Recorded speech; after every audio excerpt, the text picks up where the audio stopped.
Raw was trash. I'm joking. I'm joking about that. But other than that, Raw was serviceable at least continuing out the feud with the Fiend and Randy Orton. I thought the set on a fire thing and just change to the Fiend thing was a bit cool.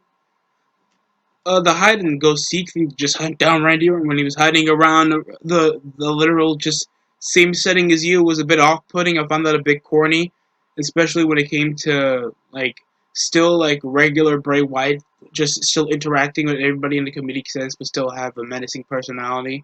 No Alexa Bliss on the show. There was way too much damn Nia Jax, Shayna Baszler, and Lana. And I think that's over the most political of the show. Next to another complaint that I have, and it's minor complaints, just bend with me, guys. It's minor complaints. Keith Lee issuing over to be this badass, fat, athletic dude, coming around, appointing himself in his own handicap match, all because he had a coin flip, and then squash out, then just have an average match against Miz and Morrison in a handicap match where he didn't benefit anything around the line. There was no Adam Pearce, at least. Like, a handicap match can be used in some sense of a situation. You don't just have it all because they're just there. And it just felt stupid, especially for, like, you're facing off against two former world champions. If it was, like, something like the Lucha House Party or or a comedic group, probably that would make a bit more sense. But other than that, I just thought it was like the weaker part of the show, especially for somebody as supposed to be bronze and brain like Keith Lee. So, weaker part of the show, the handicap match itself was okay. There was some sloppier spots in the middle of it. It just had some weak segments when it was going for a senton or whenever Keith Lee tried to just toss Miz or Morrison over to the other side. Sometimes they would be creative, like the time he'd be trying to go for the spear bomb and counter over to a Hurricane Run and just swing him along. But it just looked off-putting, especially when Miz can't, actually have a decent chemistry. And the segment where you have two guys that obviously goal is to be world champion, and AJ is just in the comedic front of it all over a Christmas story. I mean, some people can find this funny. I obviously don't. Over the semblance of the seriousness of Miz Morrison and AJ Styles, that if any of these guys become world champion, I will basically end it. But other than that, the segment was fine. But if it was like something for the US title, it wouldn't make me take them seriously. But at least I would understand what their primitive goal would be. But this is the Money in the Bank briefcase winner going over his predictions who's going to win the world title and then put in that he's going to be a vulture and just cash in front of the contender.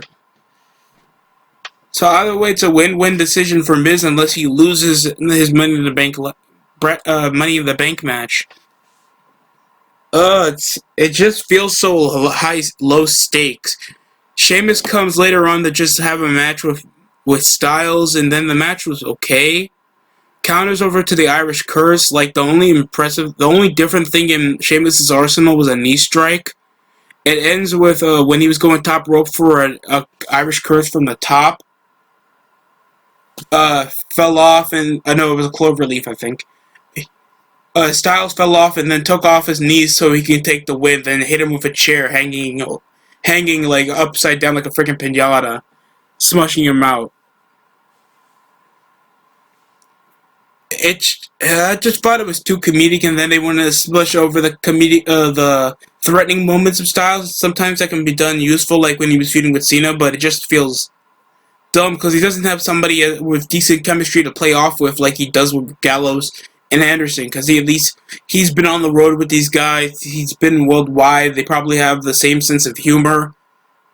But unlike Styles, he's loyal to his wife, jokes on Carl Anderson. But other than that, it was like a mediocre segment to an okay match. Just thought it was awkward transitioning from that. And the whole rip-off Braveheart crap, and I understand I made fun of, like, Sheamus, McIntyre doesn't have that much of charisma, other than he's just Scottish.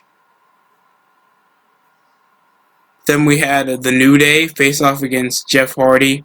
Other than Other than the bullying segment, like everything that her business been doing, from like beating up Titus O'Neil, beating up anybody even trying to freaking join the her business, like Drew Gulak, make comedic stints. They just come around bullying a guy because he's with he likes Matt Riddle's donuts. I can't call him Matt Riddle anymore.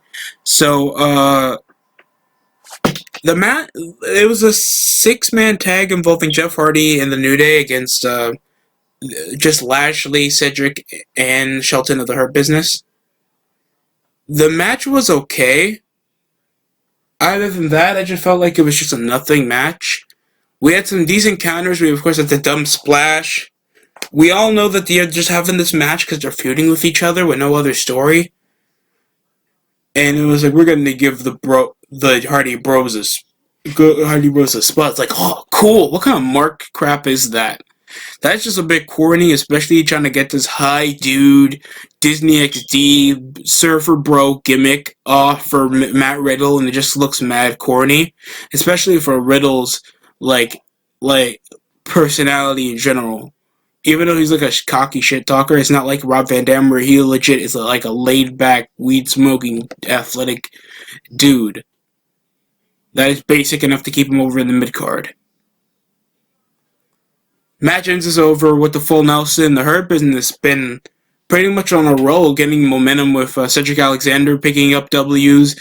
Lashley already beat Jeff Hardy last week with the full Nelson, and here he is again. So at least they're still trying to make the Hurt Business competent and strong, but they should be also like trying to like target every belt, and yet they are doing that. But I want them more over in the main event spot, with just trying to like antagonize Drew to make sure that he's always weakened and the numbers game is always on them. Like, always be a continuous threat. Like, let them feed over camera time. You got like some of the most athletically gifted dudes in the show.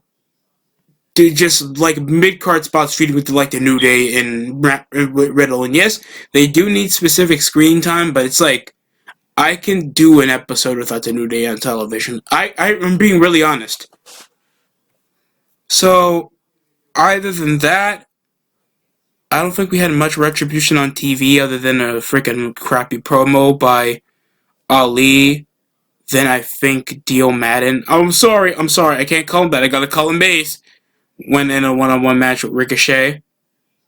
Lana went one-on-one with Nia Jax. I believe in myself.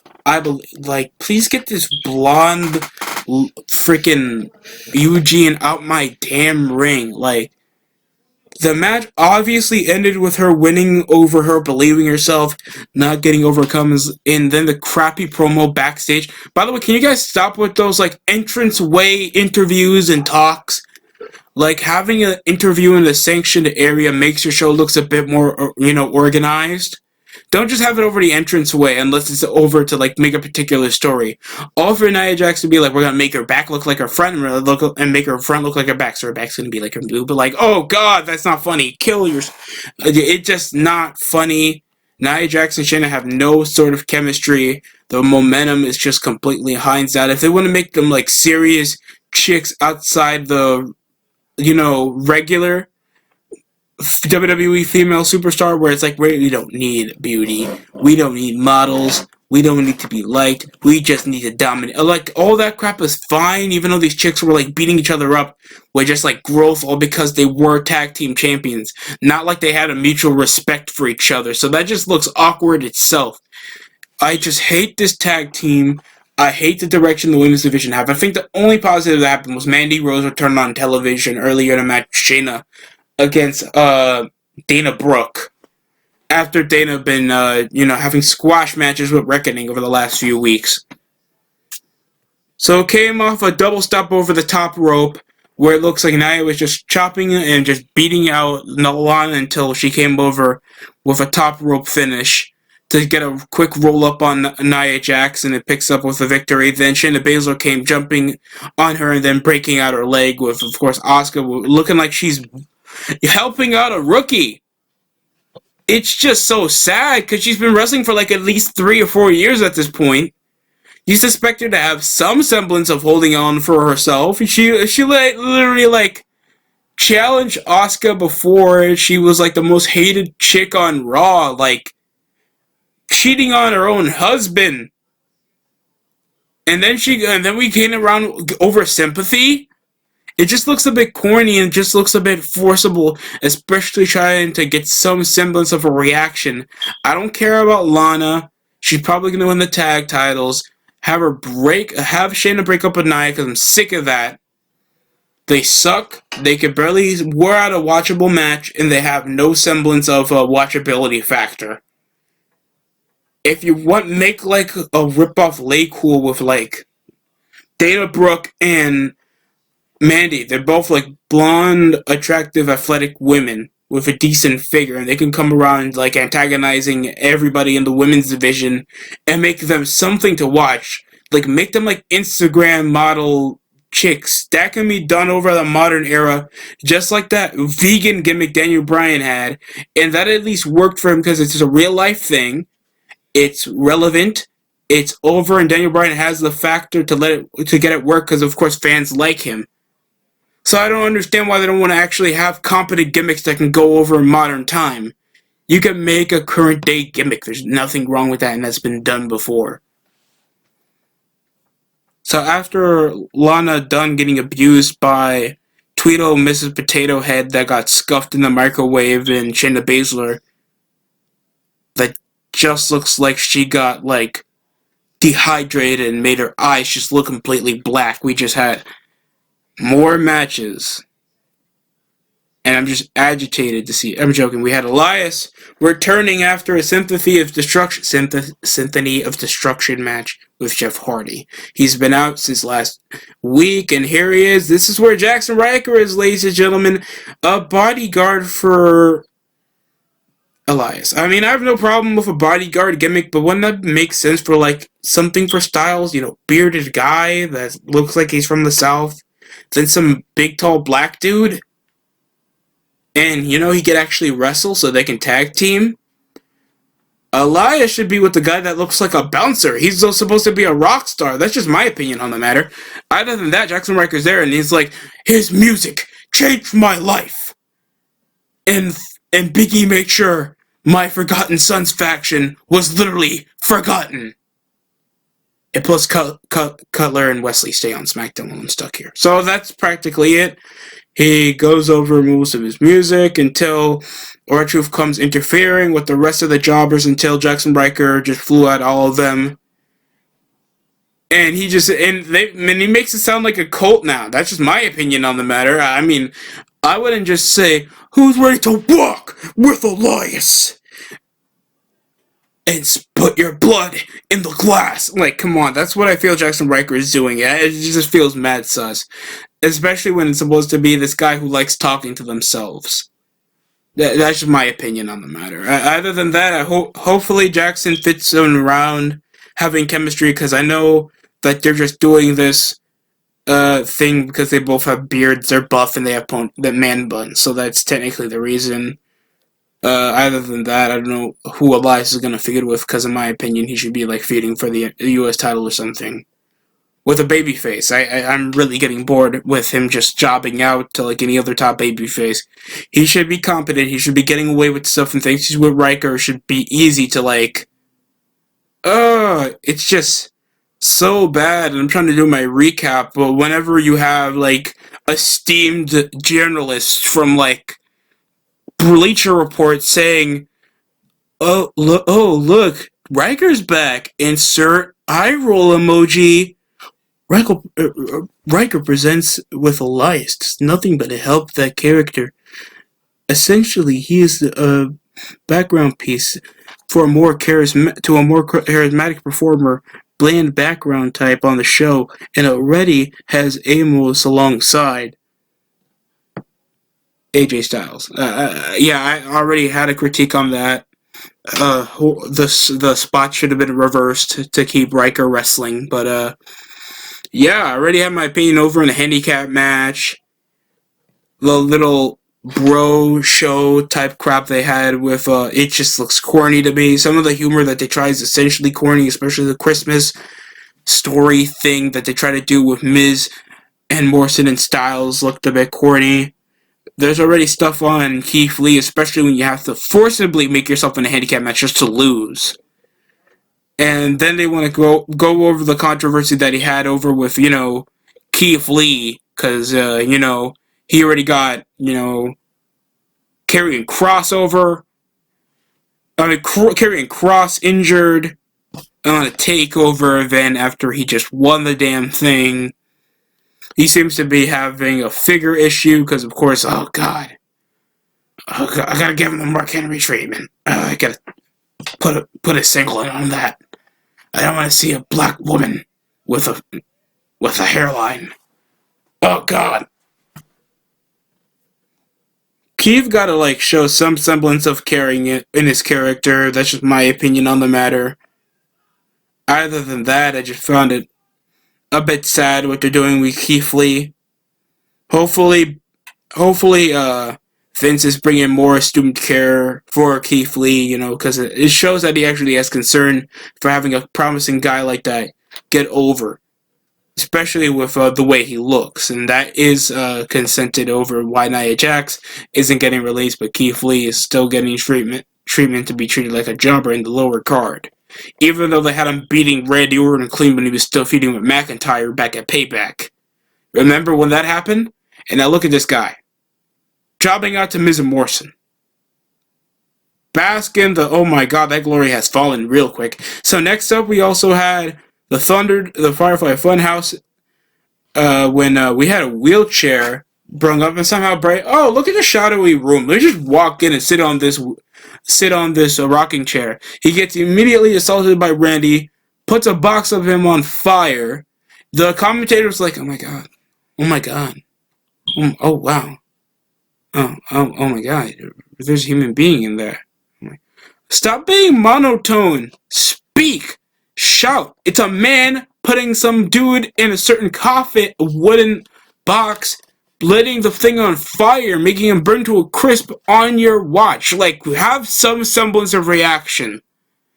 It's a televised primetime program where, shouting does work, especially to associate viewers to watch. Because where people have the power to change their, just search a name of a video,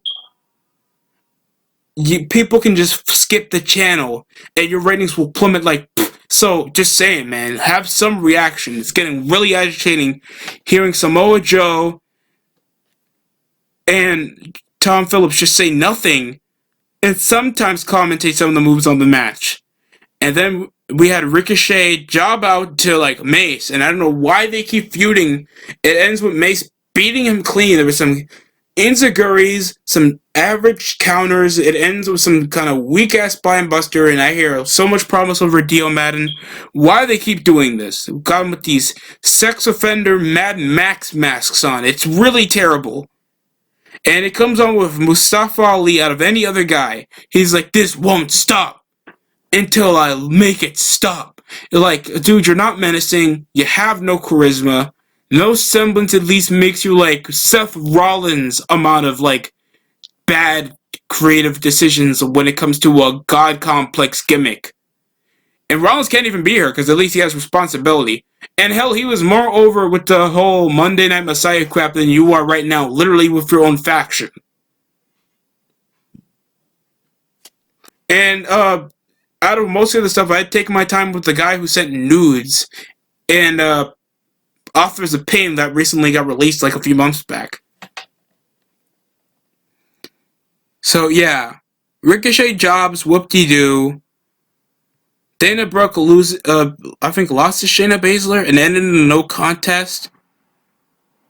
Baszler gets punished and beat down by Dana Brooke with Mandy Rose coming in with the save, attacking later on. I think I missed out on not much over the match except a couple cells and trying to break Dana Brooke's arm. It ends in a no contest. Everybody tries to get involved with I think Nia Jax came trying to stop Dana off the top rope. Mandy, Asuka, and Lana came. So Mandy's back from injury. That's pretty much it. I don't really care. It's nice to see Mandy back. But it just feels so underwhelming, especially. I mean, it makes sense because Nia did get her injured. So, yeah, that's.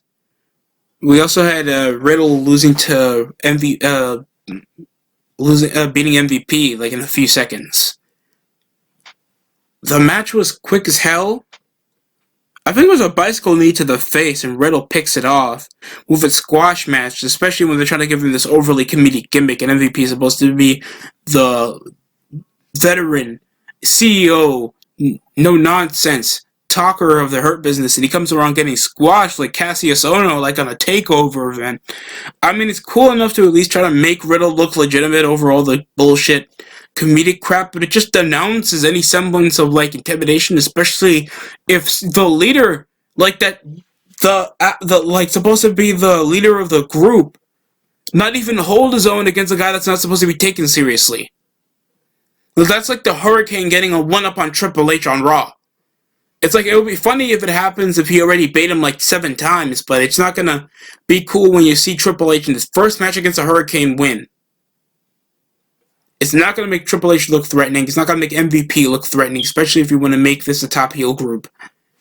That's just my opinion on the matter. I hear a lot of people like that Riddle picked up a squash match over MVP. Even though Apollo Crews beat him a couple times clean, Ricochet beat him a couple times clean, like, come on, it's not that much of impressive anymore. So, the original Bro, yeah, all he did was, hit him with a knee. That's practically all you had over most of it. Then we had, the Ascension ceremony for Drew McIntyre. And it was like basic promo for both men being over. You're not going to be champion anymore.